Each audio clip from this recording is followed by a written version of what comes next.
No, here's the concern. We were given every opportunity to do a different day, and you're like, yeah, No, I'm but I down. didn't want to be that jerk. So it's just I'm like Cinderella. I wear small shoes and I turn into a pumpkin after a certain time.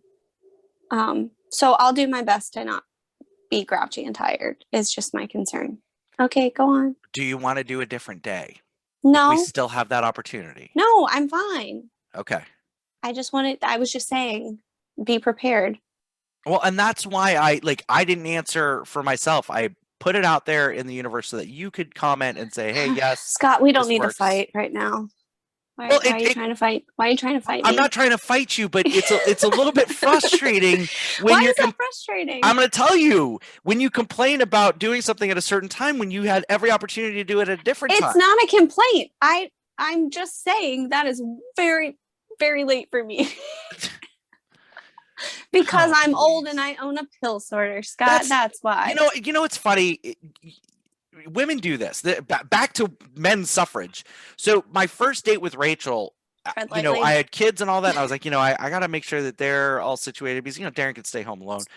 And I said, let's meet at 9:00, and she's like, oh, that's too late. Like that's too late. Can we do 8? Well, we stayed up till 5 a.m. What does it matter what time the night started? Okay, well, that is a situation that you can't really use in relation because same thing with you, though. You say, oh, I'm in bed at a certain time. Every time you come hang out with us, like, we're up till midnight, 1 o'clock. Alcohol and excitement. Well, great. Fuel yourself up with alcohol and excitement on Thursday. It's exciting to be in a real recording studio. Okay, how am I going to drive myself there, Scott? Uber. See? Uber. I know. Solutions. Continue on. What would you like to say in this segment? Listen, I'm trying to help you in life. I'm trying to help you in life. How is this helping me in life? You know what it's doing? It's making me, I don't know. It's not helping. How is it making you feel, Mary? Look, you're a licensed professional to hear about my thoughts because we don't have enough time in this podcast to talk about my feelings right now. Right now, I am feeling misunderstood.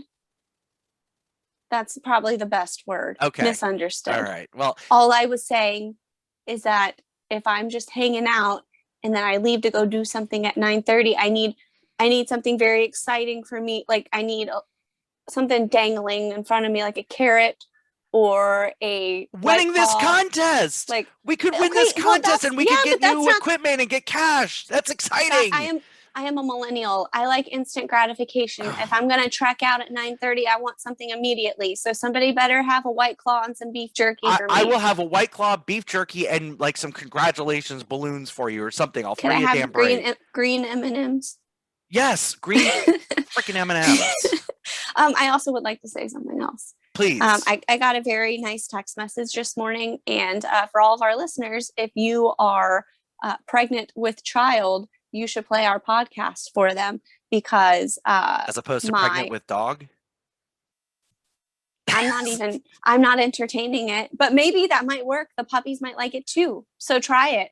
I was informed that my beautiful sister's baby, his name is Jameson, and she's 30 weeks, but she plays our podcast for him and he goes ham because he loves our voices.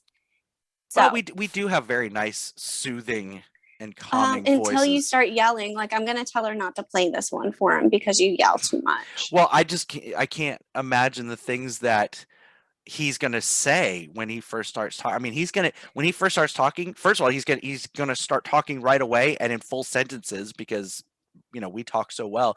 But then he's gonna be talking about your damn clavicles. So, oh no! The first thing he's like, "My aunt's got some stuffed crust pizza clavicles." Like that's what I was looking forward to. I heard all about it, and there they are. They're famous. No, he's not going to like them because they're too bony, like to lay on. He's going to enjoy it. He's going to do pull-ups, workout, and getting ready for the physical fitness test. Oh my God! Okay, you had something you wanted to address outside of your hatred for me. I don't hate you. Here's the thing. We talked about this a couple weeks ago. Everybody is a character in the movie of my life. Okay. And this is an ongoing movie, kind of like the Truman Show, but I'm self-aware of it. And you just play a character. And I think it's funny because I try to surround myself with funny characters. Great. I can be your clown.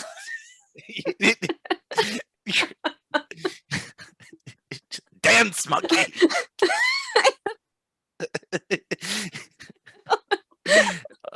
With the symbols, you gotta do the symbols. But now you look like a seal. It's arr. Yeah, it doesn't translate as well on the well, because I did the little. I know, yeah. Mary Okay, does an impression of a dolphin. I don't know. No. Yeah, there you go. There's a mouse in the room. Oh man! So you said you were misunderstood. There's other things that are misunderstood, and growing up, I learned a lot about the Bermuda Triangle, and I got to tell you, I was scared to death of this Bermuda Triangle. As you should be. I mean, I read books, I saw movies where just, all the equipment goes haywire and just boats and planes disappear. David Copperfield even did a special at the Bermuda Triangle.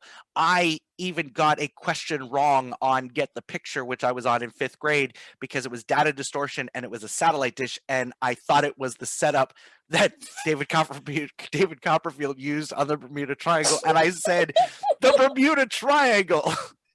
And Mike O'Malley, who's the host after that power surge, was like, we were lost on the Bermuda Triangle on that one. Like, made fun of me on Nickelodeon. Have you ever seen me on Get the Picture? Because I have it on DVD. I bet your mom has it too. 3 different copies. It's really, really funny. It's really funny because in the kid intro, when they're like introducing the kids, before you go on the air, they ask you to fill out this questionnaire, and then like Mike O'Malley looks at it and figures out, what's interesting to tell about you. Well, at the time I took ballet. And did you like? So he says, Scott says here that you take ballet to strengthen to help you with basketball. And I said, yeah, I was at this, and I gave this like long story that nobody cares about. And I was like, yeah, I was at. I see you haven't grown out of it. I was at a dance lesson. Shut up. I was at a dance lesson with my sister, and they were giving out free coupons for 1 free lesson. So I took it, went, liked it.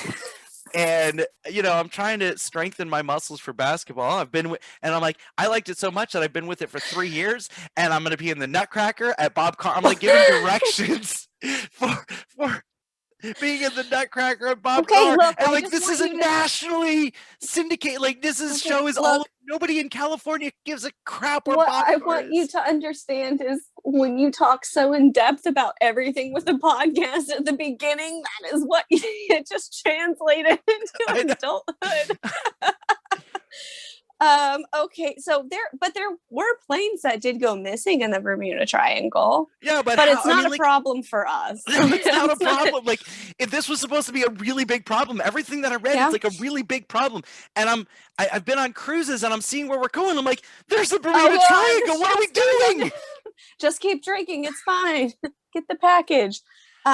Okay, so one of mine for me is I was never offered unsolicited drugs at all in my childhood. Yeah, all this peer pressure that we were supposed to have with free drugs. Right. I had no opportunity to just say no because nobody tried, and there was no white van, there was no candy. I mean, I feel like there's opportunity now in the day of edibles that look like candy. Right. Like, come on.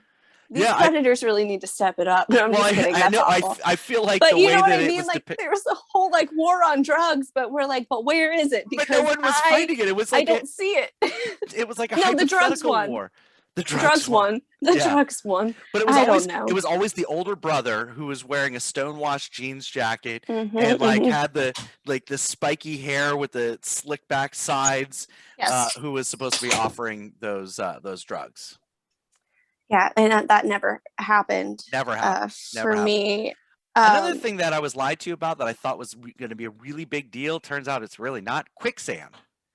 Like, quicksand. Is that a real thing? I don't know that it is. And it's if probably it is, in Australia where all the other terrible things are. Right, which is such a small percentage of our planet. But it's like quicksand in its natural form is not as bad as like what it looks like in It's the movies not or as the bad as cartoons. slime that children make. I feel like that's a bigger issue in the Right. modern day. Yes, But I agree. I agree. that could kill someone. The only thing, But yeah, I don't know where to find it. yeah, After we neither get do off I. of this show, I'm going to Google where I Please. could find The only Quicksand. thing that Quicksand really did to us, and it wasn't quicksand, but it was more a form of mud and sludge, was it created trauma for kids in the scene from Neverending Story. Stop. Why Yeah, are you bringing this up? I know, right? Never ending story. That was, I mean, like all these things as kids that we had to watch that were like traumatic, like that that's scene from Neverending Story, the tunnel scene from Willy Wonka and the Chocolate Factory. very terrible. There's no vision where we're going. Yeah, that was yeah. Yeah. Well, and also the fact that the Oompa Loompas were like, the kid died, let's dance. Mhm. Like, what? Let's craft a clever song, choreographed number real quick. Got a little number for you. I thought that okay, I know that they are an issue. When you're I'll just, you let me know when you're done. I'm done. And I'll continue. This was like our musical number. Like, you know, when television shows like Jump the Shark and they're about to go off the air, they always do a like musical version. episode. This was our musical episode. This is so I know that it's no threat to me, but it is a very big threat to other people. But I am still very afraid of it right now, sitting in my home. Tsunamis. I am so afraid of tsunamis. Yeah, I have a deep fear of tsunamis. Like if I'm at the beach, I love going to the beach, but low key I'm on the look for like rising water because I am. Well, you won't see. You have to look for the well, it sucks water. It out. Yeah, because it's got to pull it out first. Yeah, well, and then yeah, it's a lot, and I know that people are affected by them in a big way, but like I said, here in Lake Mary, I don't think it's an issue. The middle of the damn state. And in Florida, I don't think that we get tsunamis in Florida. That's not a thing. It could be. I mean, but typically earthquake, because tsunamis are usually caused by earthquakes. They usually happen in different regions or by Godzilla. of the globe, or by Godzilla. Right. I think if a tsunami is going to hit you in Lake Mary, there's nothing to be afraid of because the world is ending. Like I should just relax and let it happen. It's the movie 2012 or The Day After Tomorrow. Like every end of the world movie, just embrace it's over. That's true. And we lived in Florida. We got nice weather. We had sun, but we're going to be the first to go. So we're paying our debts. We're paying our debts. Yeah, we have to pay the piper, and the piper is a tsunami that engulfs the state of Florida. Why does it have to be a tsunami? Why can't it be quicksand? because quicksand apparently is not really a threat that we have to worry about. I don't know where it is. Did your parents ever tell you that you couldn't swim after you ate? Yes. You had to wait 30 minutes to swim. Yeah, otherwise you were that was some. All that bullshit. You know what that was? That was so our parents didn't have to get back in the pool. They wanted to have another beer. Wait a minute, your parents got in the pool with you? Yeah. What?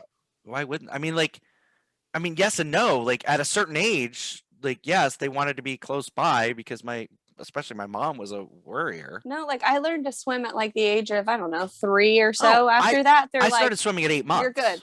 Like you're good to go. 8 months or 18. Well, I started swimming in the womb. It's not a contest. I'm not trying. What I'm saying is that ever since I could swim on my own without dying, they were like, "Yeah, it's fine. You go swim. I'll see you later. But if you eat, don't go outside." Right. For a while. Well, okay. So it gave them 30 more minutes of not having to watch, and then they could drink and have fun and be merry and all that good stuff. Hey, Mary, that's my name. No shit. No shit. Sorry, Christmas week. We're gonna have to do it. I can't wait until we get closer to Christmas because we'll do like our top Christmas movies and discuss. Oh yeah. Although it'll probably be an entire. Yeah, of course. Yeah, there are two types of people. There are people that know that Die Hard is a Christmas movie, and then the other people are wrong. Yes. I would agree with that. Our entire episode is going to be about Christmas Vacation, though, which is the best Christmas movie ever told. Do you know a fun fact? And we're going to end on this fun fact. The house in WandaVision that Wanda and Vision lived in is the Griswold's house. The outside No of it way. Is it? outside of it is the Griswold's house. It doesn't. Yep. I don't think it looked like it. Well, it's painted. The shrubbery is a little bit different, Yeah. but at IMDb, it is the Griswold's house. And then Oh, Dottie's wow. house. Dottie, was that her name? The snooty neighbor, the snooty like blonde neighbor.